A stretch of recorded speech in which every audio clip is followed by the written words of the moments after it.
Selamat pagi, salam sejahtera. Terima kasih karena bersama dengan saya di Nazilin Unity Channel. Saudara-saudara sekalian, 12 jam ataupun 6 jam selepas PRK Kemaman ini tampil komen daripada calon yang kalah, yaitu calon Barisan Nasional, yaitu Jeneral Bersara Afendi. Disangka beliau akan merungut atau disangka beliau akan berkecil hati, namun demikian lain pula yang jadi. Calon Barisan Nasional kata, terima kasih kepada 27.778 pengundi yang pilih saya, kata Raja Muhammad Afandi. Jeneral Bersara Tan Sri Raja Muhammad Afandi Raja Muhammad Onor menzahirkan penghargaan kepada 27.778 pengundi yang memberikan sokongan dan kepercayaan kepadanya selaku calon Barisan Nasional BN pada pilihan raya kecil PRK Kemaman hari kemarin. Bekas Panglima Angkatan Tentera Malaysia ATM itu turut mengucapkan tahniah kepada juga Menteri Besar Terengganu Datuk Seri Dr. Ahmad Samsuri Mokhtar selaku calon PAS kerana berjaya mengekalkan penguasaan parti itu di kerusi Parlimen berkenan. Terima kasih juga kepada seluruh jentera UMNO, Barisan Nasional dan parti-parti komponen dalam Kerajaan Perpaduan di peringkat bahagian negeri dan seluruh negara yang bertungkus lemus membantu berkempen untuk saya, kata beliau lagi. Sesungguhnya kita hanyalah berusaha dan selebihnya saya berserah kepada Allah, katanya dalam kenyataan pada hari semalam. Terdahulu, Pegawai Pengurus Bahagian Pilihan Raya Kemaman, Ahmad Farhan Abdul Wahab mengumumkan Ahmad Samsuri memenangi Parlimen Kemaman sekaligus mempertahankan kerusi yang telah dimenangi parti itu pada pilihan raya umum ke-15 yang lalu. Ahmad Samsuri memenangi PRK itu dengan majoriti undi yang lebih tinggi sebelum ini, yaitu sebanyak 37.220 undi. Ia melebihi 10.041 undi berbanding penyandang sebelum ini, yaitu Ceh alias Hamid yang hanya memperoleh majoriti sebanyak 27.179 undi. Dalam PRK hari ini, Ahmad Samsuri mendapat 64.998 undi, manakala Raja Muhammad Afendi mendapat 27.778 undi. Dengan ini, sah bahawa rakyat Kemaman memang mahu supaya calon Perikatan Nasional menjadi pentadbir mereka di sana. Ini pula komen daripada Hadiah Wang. Sebelum itu, jangan lupa tinggalkan komen anda, tekan butang subscribe. Kita jumpa lagi. Bye-bye. Selamat malam, salam sejahtera. Terima kasih kerana bersama dengan saya di Nazilin Unity Channel. Saudara-saudara sekalian, pada petang tadi kita dikejutkan dengan kononnya dakwaan spekulasi mengatakan 10 ahli parlimen daripada Pakatan Harapan Barisan Nasional daripada kerajaan bakal menyokong Muhyiddin ataupun bakal menyokong Perikatan Nasional. Saya telah ulas sebentar tadi bahawa boleh dengar tapi jangan percaya, kerana amat-amat mustahil menunjukkan 10 orang itu nak pindah. Dulu 30, sekarang jadi 10 pula kan. Siapa orangnya? Ikuti terus ulasan kali ini. Tapi ini reaksi daripada kerajaan berkaitan dengan dakwaan 10 ahli parlimen itu menyokong Perikatan Nasional. Akhirnya, Menteri Komunikasi iaitu Fahmi Fadzil tampil menjawab, memberi reaksi berkaitan dengan dakwaan tersebut.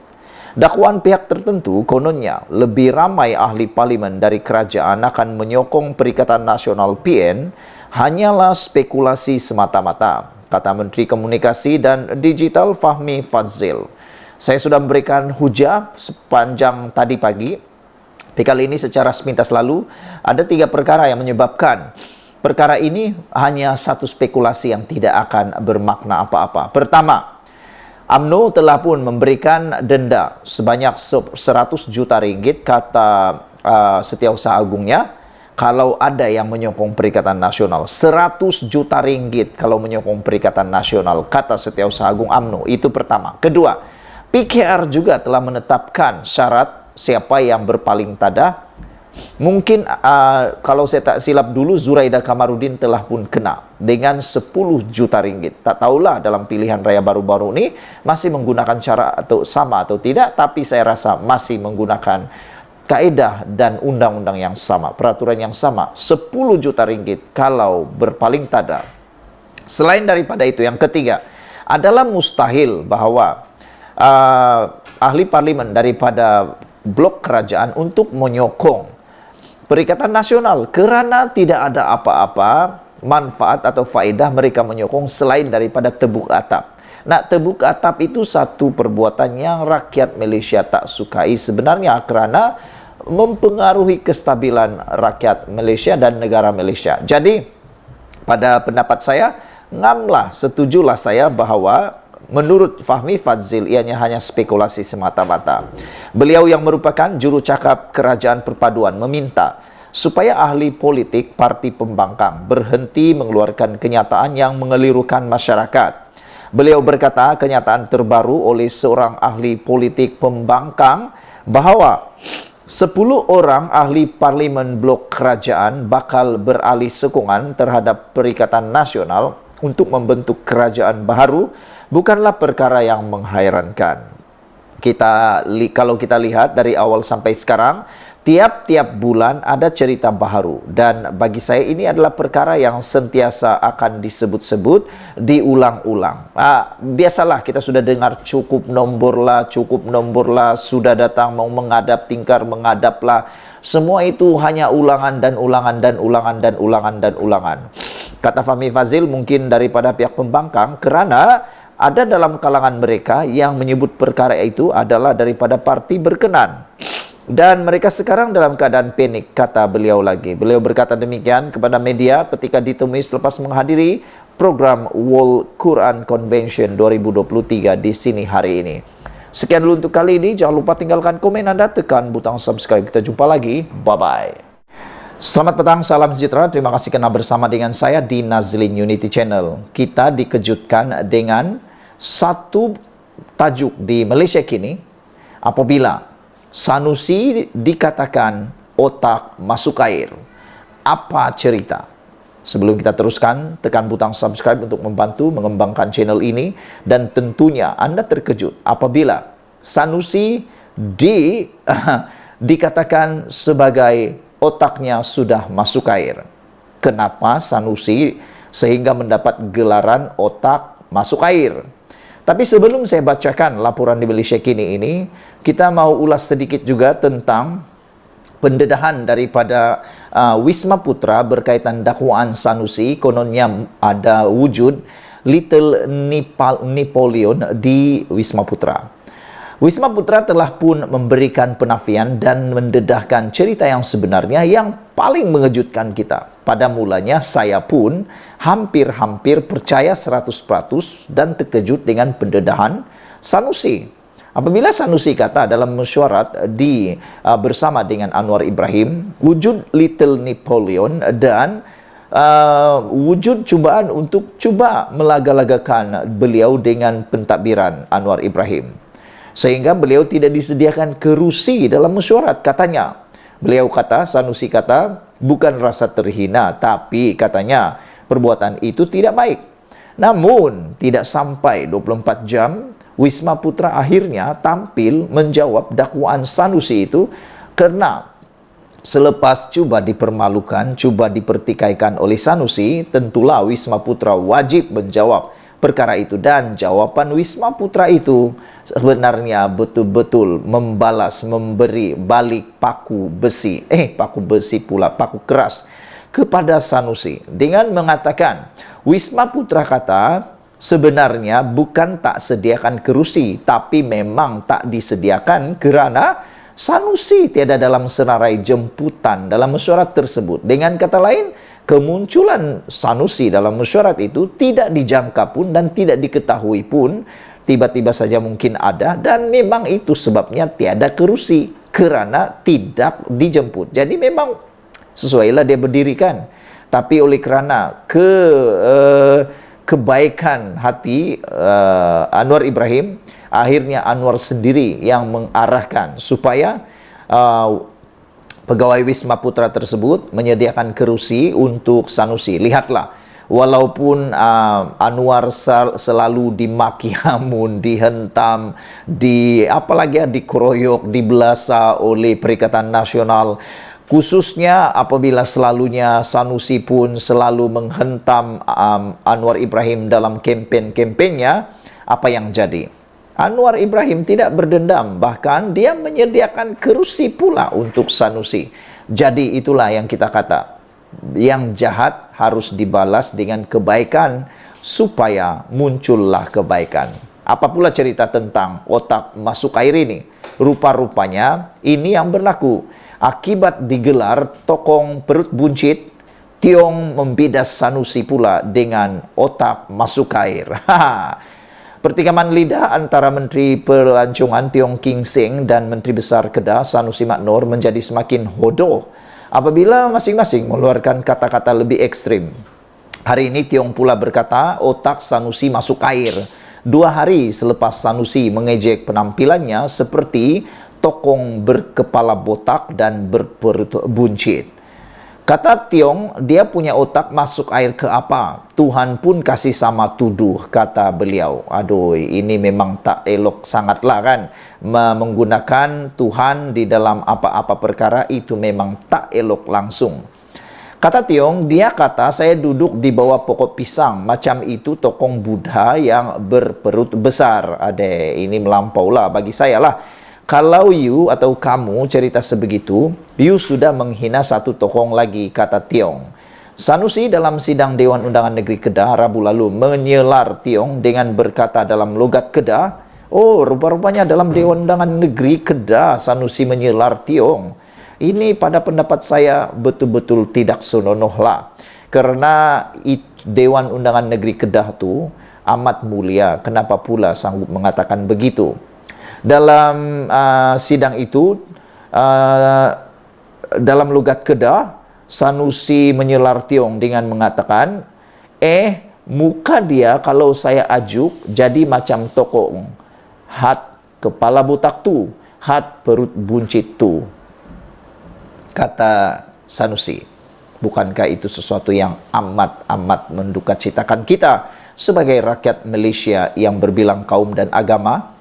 Dia berkata demikian ketika mengkritik Tiong yang menurutnya tidak memberikan sebarang pandangan ketika mesyuarat mereka dengan wakil kerajaan Thailand di Sadoa, selatan Thailand pada 27 November yang lepas. Menurut Sanusi yang juga dikenali dengan sikap beliau yang cakap lepasnya itu terkenal dengan cakap lepasnya itu turut mengejek Tiong dengan berkata, muka tak ada tarikan pelancongan langsung. Ya, ini body shaming. Dalam pengetahuan saya, tak tahulah kalau silap, body shaming ini satu juga perkara jenayah yang tak boleh dilakukan di Malaysia. Ianya boleh didakwa dengan perbuatan saman malu. Jadi tak tahulah adakah ini boleh dianggap body shaming atau tak. Bagaimanapun Sanusi juga membangkitkan jumlah kemasukan 4 juta rakyat Malaysia ke Thailand setahun. Berbanding hanya 1.3 juta dari negara Gajah Putih itu dalam DUN Kedah. Berkaitan Langkawi, pusat pelancongan utama Kedah yang menjadi punca pertelingkahan kedua-dua mereka sebelum ini, Sanusi menuduh Tiong seperti hendak mensabotaj. Tapi Menteri Pelancongan kita kempen macam sabotaj Langkawi, kata Sanusi. Di Langkawi tak boleh pakai seluar pendek lah, pelancong diganggu bla bla bla bla, katanya. Sementara itu Tiong dalam kenyataan bertulis dan videonya hari ini berkata, dia tidak tahu sama ada hendak ketawa atau menangis mendengar hujah Sanusi. Sanusi kena rasuk sampai tergamak mengeluarkan kenyataan sedemikian, kata Tiong. Inikah mentaliti dan sikap seorang menteri besar? Soalnya lagi. Tiong juga memulangkan paku buah besi dengan berkata, Sanusi tidak tahu protokol dalam mesyuarat bilateral apabila meminta nasi tambah ketika jamuan untuk pemimpin kedua-dua negara. Aduh, bila acara makan tengah hari rasmi, kata Tiong, you makan satu piring tak cukup, minta piring kedua. Saya sebagai menteri pun pelik, nampak menteri besar tidak tahu protokol, tak tahu menghormati, katanya. Berkaitan jumlah kemasukan pelancong antara Malaysia dan Thailand yang tidak setara, Tiong berkata Sanusi sebagai menteri besar Kedah turut mempunyai tanggungjawab. Kamu sendiri tidak boleh buat promosi juga. Kenapa kamu punya kesilapan? Semua tuduh orang punya silap, kata Tiong lagi. Nah, saudara-saudara sekalian, beberapa komen daripada netizen berkait isu ini. Selamat malam, salam sejahtera. Terima kasih karena bersama dengan saya di Nazlin Unity Channel. Keputusan PRK Kemaman sudah diketahui sebentar tadi, yang mana telah dijulang Samsuri sebagai Perdana Menteri PAS. Tapi berita buruknya, baru 1 jam selepas Samsuri dijulang sebagai calon Perdana Menteri PAS, tidak sampai sejam selepas Samsuri menang dengan 64,968 undi, manakala calon Barisan Nasional hanya dapat 27,839 undi. Tiba-tiba ada satu pula perkara yang mengejutkan dan amat-amat menggemparkan kita semua. Manakan tidak, pendedahan ini pastilah membawa sedikit sebanyak kesedihan kepada Perikatan Nasional. Di samping mereka bergembira menjulang Samsuri sebagai Perdana Menteri, calon Perdana Menteri mereka, ini pula sebenarnya yang berlaku, yang pastinya membawa kesakitan, berita buruk dan duka cita kepada Perikatan Nasional. Dipetik daripada Malaysia Kini, Ashraf Wazdi Dusuki, yaitu Setiausaha Agung UMNO, mendedahkan pendedahan yang menyakitkan bagi Perikatan Nasional yang baru saja menang dalam PRK Kemaman. Ini dia, Setiausaha Agung UMNO Ashraf Wazdi Dusuki, walau bagaimanapun mengucapkan tahniah kepada PAS atas kemenangan mereka dalam PRK kali ini, dan dinyatakan bahawa kemenangan mereka adalah dengan majoriti yang sangat besar. Namun demikian, apa yang didedahkan oleh Ashraf Wazdi Dusuki ini, itu yang lebih penting lagi, yaitu Ashraf kata kemenangan Perikatan Nasional tidak mengubah Kerajaan Perpaduan yang masih mempunyai 152 ahli parlimen, manakala pembangkang kekal dengan 69 ahli parlimen. Maknanya, kemenangan Samsuri hanya mampu menambah bilangan ahli parlimen 1 orang kepada Perikatan Nasional. Tapi untuk mahu menumbangkan kerajaan, itu semuanya hanya naratif dan spekulasi semata-mata. Seperti yang telah dinyatakan oleh Fahmi Fadzil, iaitu Menteri Komunikasi dan Jurucakap bagi Kerajaan, beliau kata itu hanya spekulasi dan boleh dengar tapi percaya jangan. Kerana apapun yang dikatakan oleh Perikatan Nasional berkaitan dengan kononnya Samsuri akan menjadi Perdana Menteri, itu semua hanya bakal, ini bakal bukannya confirm. Hanya bakal berlaku selepas PRU 16 pada tahun 2027. Ini kerana UMNO telah pun menyatakan bahawa siapa-siapa ahli parlimen UMNO yang berpaling tadah menyokong Perikatan Nasional akan didenda 100 juta ringgit. 100 juta ringgit.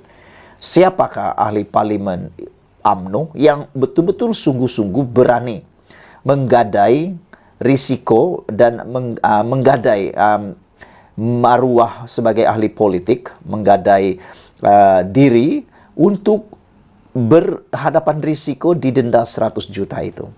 Jadi tepatlah seperti yang dikatakan oleh Setiausaha Agung UMNO Ashraf Wazdi Dusuki bahawa apapun yang terjadi hari ini sebenarnya hanya menambah bilangan ahli parlimen Perikatan Nasional, tetapi tidak mampu mengubah kerajaan. Kerana kerajaan tetap mempunyai 152 ahli parlimen, manakala pembangkang kekal 69 ahli.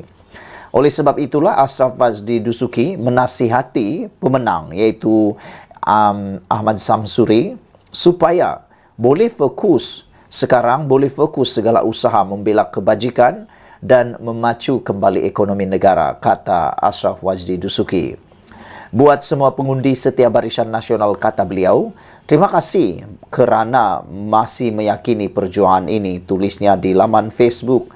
Dia menggesa penyokong Barisan Nasional supaya tidak terlalu kecewa dan meneruskan perjuangan. Saudara-saudara sekalian, ada penganalisis politik kata, keputusan malam ini mungkin akan berubah 4 tahun lagi. Semuanya sebenarnya bergantung pada prestasi Kerajaan Pakatan Harapan Barisan Nasional Kerajaan Perpaduan yang diilhamkan oleh Ketua Duli Yang Maha Mulia di Pertuan Agung ini. Semuanya dinilai 4 tahun lagi. Kalau prestasi mereka melampaui jangkaan dan berprestasi sangat baik, tidak mustahil apa yang berlaku hari ini tidak akan berulang lagi. Yaitu tidak mustahil Terengganu yang pernah diperintah oleh Barisan Nasional satu ketika dahulu boleh dirampas oleh Barisan Nasional sekali lagi. Ini semua bergantung pada prestasi PAS di negeri Terengganu. Kalau prestasi PAS mengecewakan, tidak membawa apa-apa perubahan, tidak membawa kepada kemajuan dan makin hari makin ketinggalan, pastilah mereka bakal digantikan oleh Barisan Nasional. Oleh sebab itu, sesuailah seperti yang dikatakan oleh Ashraf Wajdi Dusuki bahwa dia menggesa penyokong Barisan Nasional supaya tidak terlalu kecewa dan meneruskan perjuangan. Kata pepatah, mendung bukannya selalu mendung. Hujan pun tidak selalu hujan. Kadang-kadang hujan hanya sehingga ke tengah hari dan akhirnya cahaya timbul semula. Adakah 2027 PAS akan tumbang pula? Semuanya seperti yang saya katakan tadi bergantung kepada sejauh mana prestasi pemerintahan PAS di kawasan tersebut. Jadi saudara-saudara sekalian, meskipun PAS sudah memenangi Parlimen Kemaman sekali lagi dengan majoriti yang sangat besar, yaitu calon Perikatan Nasional telah pun mendapat 64.968 undi dan menewaskan calon Barisan Nasional yang hanya dapat 27.839 undi. Namun, sekali lagi saya bacakan peringatan daripada Ashraf Wajdi Dusuki supaya para pengundi yang ada di Kemaman mengingat kemenangan Perikatan Nasional tidak mengubah kerajaan perpaduan seperti yang diwar-warkan oleh Muhyiddin dan juga Hadi Awang. Beliau kata tidak akan mengubah kerajaan perpaduan, kata Ashraf Wajdi Dusuki. Yang hanya berubah ialah Menteri Besar Terengganu bakal tambah sibuk, tambah kerja dan menjadi beban. Beliau adalah ahli parlimen, beliau juga adalah Menteri Besar Terengganu, beliau juga adalah ahli Dewan Undangan Negeri. Dia ada kerja yang sangat-sangat luar biasa besarnya.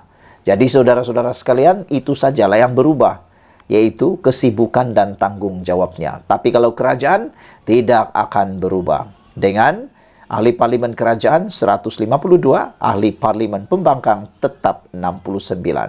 Sekian dulu. Dalam kegembiraan ahli parlimen PAS menang, itu pula berita dukanya. Kita jumpa lagi. Bye-bye. Selamat malam, salam sejahtera. Terima kasih kerana bersama dengan saya di Nazilin Unity Channel. Kali ini memang kesianlah Muhyiddin kita kata. Kerana disahkan, polis sudah membuka kertas siasatan terhadap Muhyiddin. Kali ini berkait isu 3R. Jadi saudara-saudara sekalian, ini bukan sekadar membuatkan Muhyiddin banyak kes. Kalau dulu Muhyiddin sedikit kes, sekarang ini dah bertimpa-timpa kes Mahkamah Muhyiddin kalaulah dia didakwa untuk isu 3R ini pula. Kalau sebelum ini Sanusi saja yang selalu dikaitkan dengan 3R bersama dengan Hadi, sekarang ini Muhyiddin juga telah pun masuk kumpulan 3R tersebut dengan disahkan oleh polis bahawa kertas siasatan terhadap Muhyiddin berkait dengan isu 3R telah pun dibuka. Jadi secara rasminya Muhyiddin masuk kumpulan yang disiasat 3R, isu 3R. Polis hari ini membuka kertas siasatan terhadap Tan Sri Muhyiddin Yassin yang didakwa mengeluarkan kenyataan membabitkan 3R, yaitu agama, bangsa dan raja, ketika kempen pilihan raya PRK Parlimen Kemaman baru-baru ini. Timbalan Ketua Polis Negara Datu Seri Ayub Khan Maidin Piche berkata, siasatan terhadap pengerusi Perikatan Nasional PN itu dilakukan mengikut Seksyen 4 dalam kurungan E Akta Kesalahan Pilihan Raya 1954 kerana mencetuskan keadaan tidak harmoni. Bercakap pada sidang media selepas melakukan tinjauan di Pusat Pengundian Sekolah Kebangsaan Bukit Mantok di Cukai, Terengganu hari ini, beliau berkata siasatan itu dijalankan susulan satu laporan polis yang dibuat terhadap Muhyiddin di sebuah balai polis di negeri itu pada Jumaat yang lepas. Muhyiddin yang juga Presiden Parti Bersatu pada satu ceramah perdana di Cukai antara lain didakwa mengeluarkan fatwa harus untuk ahli UMNO meninggalkan parti itu dan mereka yang berbuat demikian boleh mendapat ganjaran pahala hijrah seperti zaman Rasulullah, kata laporan ini. Pada itu, Ayub Khan turut mengingatkan semua penyokong agar tidak mengadakan sebarang perhimpunan ataupun perarakan pasca pilihan raya supaya tidak menimbulkan gangguan kepada ketenteraman awam. Saudara-saudara sekalian, ini satu perkara yang paling mengejutkan kita. Dalam satu ceramah itu di Cukai, laporan polis menulis bahwa Muhyiddin telah didakwa mengeluarkan fatwa harus untuk ahli UMNO meninggalkan parti itu, yaitu parti UMNO, dan mereka yang berbuat demikian boleh mendapat ganjaran pahala hijrah seperti zaman Rasulullah. Ini satu perkara yang memang agak mengejutkan kita. Bayangkan Muhyiddin sanggup menggunakan isu seperti ini untuk meraih undi semata-mata. Tak tahulah sejauh mana kebenaran itu, tapi bagi Anda yang mungkin mahir agama, Anda tahu kebenaran di sebalik fatwa tersebut. Polis akan mengambil langkah-langkah yang sewajarnya dalam memastikan keselamatan dan ketenteraman awam semasa pasca pilihan raya nanti, kata Ayub Khan. Beliau berkata sebanyak 280 anggota dan pegawai polis akan memantau situasi ketenteraman awam selepas pilihan raya sehinggalah situasi berada dalam keadaan aman dan harmoni. PRK Kemaman menyaksikan pertembungan 1 lawan 1 antara calon Barisan Nasional dan Menteri Besar Terengganu, yaitu Dr. Ahmad Samsuri Mokhtar yang mewakili PAS, manakala calon Barisan Nasional diwakili oleh Jeneral Bersara Tan Sri Raja Muhammad Afandi Raja Muhammad Noor. Ia diadakan susulan keputusan Mahkamah Pilihan Raya Terengganu pada 26 September lepas yang membatalkan kemenangan calon PAS C. alias Samin pada pilihan raya umum ke-15 PRU 15. Saudara-saudara sekalian, belum kita berpisah, sila ramalkan siapa akan menang pada PRK Parlimen Kemaman ini. Sekian dulu untuk kali ini. Jangan lupa tinggalkan komen Anda, tekan butang subscribe. Malaysia kita punya, kita jaga sama-sama, cintai Malaysiaku. Kita jumpa lagi. Bye-bye. Selamat petang, salam sejahtera. Terima kasih karena bersama dengan saya di Nazilin Unity Channel. Ini lagi kebiadaban dan kita dengan tanda petik kebodohan orang-orang tertentu. Manakan kita tidak menggelar mereka biadab dan dengan tanda petik bodoh kalau berani membuat pula perkara yang tidak senonoh untuk Perdana Menteri kita, yaitu Anwar Ibrahim. Kalau orang kampung cakap, ramai lagi yang boleh beliau ugut selain daripada Perdana Menteri, tapi tak tahulah di mana mereka menyimpan pemikiran mereka, atau kalau dengan kata yang lebih kasar, di mana mereka menyimpan lutut pula otak mereka. Adakah simpan di lutut ataupun tak guna otak langsung? Ini apabila baru 2-3 hari yang lepas polis menangkap seorang lelaki yang didakwa menawarkan 5 juta ringgit untuk menawarkan 5 juta ringgit untuk membunuh Anwar Ibrahim. Kali ini pula lagi bodoh daripada sebelumnya, seorang lagi lelaki mengugut Anwar Ibrahim, Perdana Menteri, dengan kali ini lebih dahsyat, yaitu mau bom rumah. Nak jadi Perdana Menteri rupa-rupanya bukan mudah. Sudahlah susah nak mengurus keluarga, susah nak mengurus negara. Ada pula orang-orang bodoh macam ni yang guna entah otak ke mana, mungkin ke lutut atau dibuang ke laut pun kita tak tahu. Apabila sanggup pula, berani pula mahu bom rumah Perdana Menteri kita. Pada pendapat anda sebagai rakyat Malaysia, orang-orang seperti ini nak buat macam mana? Apa hukuman yang sepatutnya diberikan kepada orang-orang seperti ini? Kita tahulah, anda mungkin tak minat dengan Anwar Ibrahim. Bukan semua orang suka Datuk Seri Anwar Ibrahim, Perdana Menteri kita. Tapi setidak-tidaknya, kalau anda tak suka Datuk Seri Anwar Ibrahim, janganlah membuat perkara yang tak senonoh seperti ini. Perkara yang bodoh dan biadab seperti ini. Kerana ini akan menyebabkan anda sendiri yang akan terancam, anda sendiri yang akan dalam bahaya. Silap-silap hari bulan, dipenjara dan didenda. Bukankah itu satu tindakan yang bodoh? Anda memperjuangkan, mungkin anda ialah daripada parti-parti tertentu, mungkin anda penyokong pada parti-parti tertentu, yang akan sengsara dan rugi bukan parti itu, tapi anda sendiri yang akan rugi. Parti itu hanya senyum-senyum, anda pula masuk penjara. Jadi fikir sebelum buat. Hari ini kita digemparkan selepas polis berjaya menahan seorang guru agama yang membuat hantaran ugutan bunuh kepada Perdana Menteri.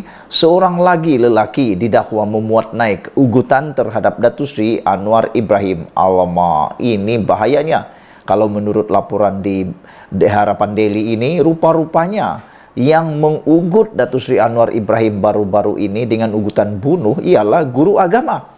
Pada pendapat kita, sepatutnya guru agama menunjukkan sikap yang terpuji, menunjukkan teladan yang terbaik, bukannya menunjukkan teladan yang sebodoh seperti itu. Pengguna Facebook menggunakan akaun bernama Muhammad Irfan didakwa memuat naik hantaran mahu mengebom rumah Perdana Menteri. Hantaran itu tular di media sosial dengan orang ramai menyebut mention polis Diraja Malaysia untuk diambil tindakan. Tunggu masa nak kena bom je rumah Anwar ini. Majoriti rakyat pun dah benci dengan dia. Pejuang LGBT patut mampus tulis akaun tersebut. Inilah yang kita kata perbuatan yang betul-betul tak senonoh, perbuatan yang melampau. Jadi saudara-saudara sekalian, anda boleh merujuk kepada akaun Facebook yang bernama Muhammad Irfan yang ditulis daripada Harapan Daily ini. Saudara-saudara sekalian, bagaimanapun individu tersebut kemudian memuat naik hantaran baru mendakwa akaun miliknya digodam orang yang tidak berpuas hati terhadapnya. Beginilah yang selalu berlaku. Sudah post baru kata digodam, sudah post baru kata digodam. Semalam seorang ustaz maktab Mahmud Kulim ditahan polis selepas menerima 5 laporan berhubung kenyataan fitnah dan ugutan. Kes disiasat di bawah Seksyen 507 Kanun Keseksaan untuk kesalahan menakutkan secara jenayah dengan menyembunyikan nama yang membuat hukuman penjara 2 tahun atau denda atau kedua-duanya. Jadi rupa-rupanya kemarin ustaz ditahan polis kerana fitnah dan ugut Perdana Menteri. Sekian untuk kali ini. Jangan lupa tinggalkan komen anda pada pendapat anda. Apakah hukuman yang patut diberikan kepada lelaki yang terburu-buru itu. Sekian dulu. Malaysia kita punya. Kita jaga sama-sama. Hati-hati buat hantaran. Kita jumpa lagi. Bye-bye.